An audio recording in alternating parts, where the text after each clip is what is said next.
Salam sejahtera, terima kasih karena bersama dengan saya di Nazilin Unity Channel. Ini satu lagi keputusan berkait dengan 1MDB yang mengejutkan kita semua. 1MDB hari ini menghentikan saman wanita Singapura beli barang mewah $346 juta. Namun syarikat itu mengekalkan Rosmah Mansur sebagai defendant pertama. 1MDB dan 10 anak syarikatnya menarik balik saman terhadap wanita warga Singapura, Shabnam Naraindas Daswani, berhubung pembelian barangan mewah bernilai lebih $346 juta yang didakwa daripada dana 1MDB diseleweng. Wanita itu disaman bersama Rosmah Mansur, namun istri kepada bekas Perdana Menteri Najib Razak itu masih kekal sebagai defendant pertama dalam saman tersebut. Peguam Natalie Kersimin yang mewakili 1MDB berkata, penghakiman persetujuan telah direkodkan di hadapan Hakim Mahkamah Tinggi Wan Muhammad Amin Wan Yahya pada prosiding yang dijalankan secara dalam talian. Penghakiman persetujuan tersebut merekodkan bahawa planatif 1MDB menghentikan saman terhadap Sabnan dengan kebebasan untuk memfailkan semula, katanya kepada bernama. Sementara itu, Peguam N. Sivantana yang mewakili Sabnam ketika dihubungi mengesahkan perkara itu. Sebelum kita teruskan ulasan kali ini, jangan lupa siapa yang ada masalah kencing manis, tinggi darah dan gout, tekan butang produk yang ada dalam video ini. Tekannya percuma, Anda hanya perlu melihat dan tidak perlu membayar.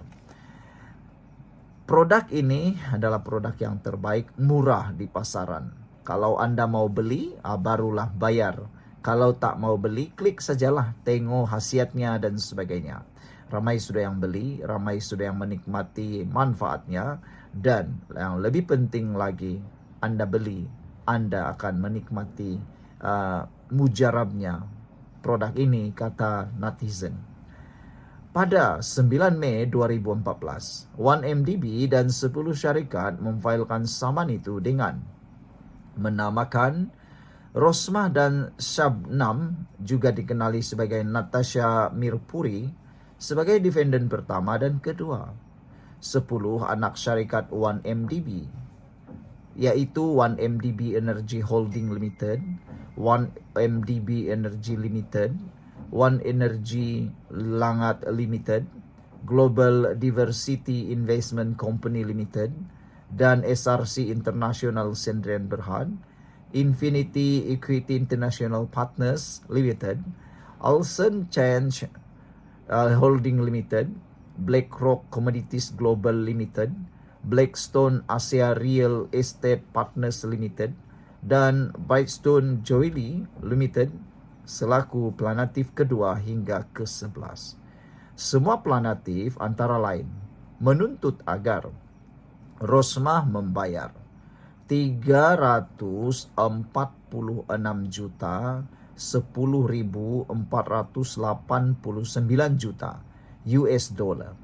atau sejumlah amount yang akan ditaksir oleh mahkamah, selain memohon deklarasi bahawa planatif pertama hingga ke-6 mempunyai hak terhadap barangan mewah yang kini didakwa berada dalam simpanan defendant pertama, yaitu Rosmah.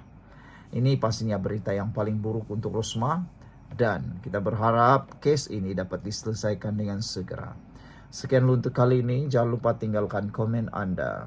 Salam sejahtera, terima kasih karena bersama dengan saya di Nazilin Unity Channel. Hebatnya ulasan dan juga laporan kali ini. Baru-baru ini kita tahu, PAS telah kalah di dalam satu kes saman. Beberapa orang juga telah kalah. Kalau tak silap juga Muhyiddin pun pernah kalah. Dan yang paling penting ialah pemimpin PAS yang kita sebutkan itu, seorang wanita, kalah dengan saman lebih Rp800.000. Uang yang sepatutnya digunakan itu boleh membantu ramai orang. Tetapi apakan daya, PAS menggunakan derma jihad untuk membantu Siti Mastura membayar saman terhadap DAP sebanyak Rp800.000 itu. Tetapi tujuannya bayar saman fitnah. Itu adalah kes membabitkan PAS. Berbeza pula dengan DAP. DAP bukan bayar saman fitnah, tetapi DAP berjaya dalam masa menjelang sehari sebelum tarik tutup. DAP berjaya mengumpul Rp883.000 untuk mangsa letupan pipe gas. Tahu bezanya apa? Pemimpin PAS membayar saman 800.000 saman fitnah. Manakala DAP pula berjaya mengumpulkan 800.000 bukan untuk membayar saman fitnah, tetapi membantu mangsa letupan pipe gas. Yang kita heran sekarang ini, Perikatan Nasional menunggang habis-habisan isu letupan pipe gas ini, terutamanya para pemimpin PAS dan Bersatu. Tapi pernahkah kita dengar mereka membuka tabung untuk membantu mangsa pipe gas ini? Saya tak tahulah kalau Anda tahu, tapi saya tak dengar lagi. Harap-harapnya adalah kan. Dan nak tahu juga berapa uang sudah yang mereka berjaya kumpulkan. DAP berjaya mengumpul 883.000. Sehari sebelum tarik tutup, DAP berjaya mengumpulkan sejumlah 883.000 untuk mangsa letupan pipe gas Putra Haid. Menurut satu hantaran Facebook DAP, parti tersebut telah menerima sumbangan berjumlah Rp883.134 setakat 4 petang tadi. Semua pihak yang masih mau memberi sumbangan boleh berbuat demikian sehingga esok, yaitu jam 11.59 PM.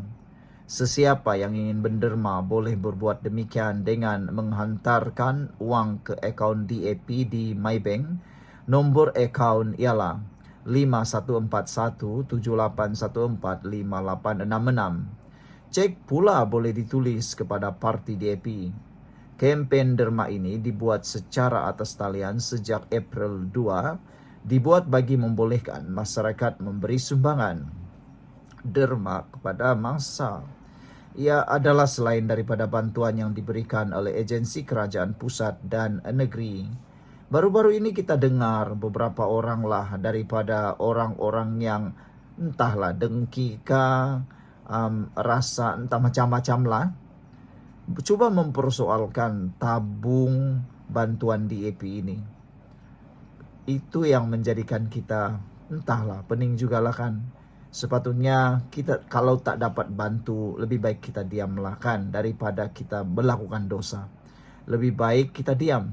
Kalau tak dapat bantu, tak dapat derma, diam ajalah. Kalau tak suka, takut, kata nanti ada penyelewengan dan sebagainya, tak payahlah derma. Itu lebih mudah. Lebih baik jangan derma daripada bising. Kalau takut uang Anda disalahguna, tak payah dermalah. Itu mudah. Saya sudah menderma. Bagaimana pula dengan Anda? Sekian dulu untuk kali ini. Jangan lupa tinggalkan komen Anda.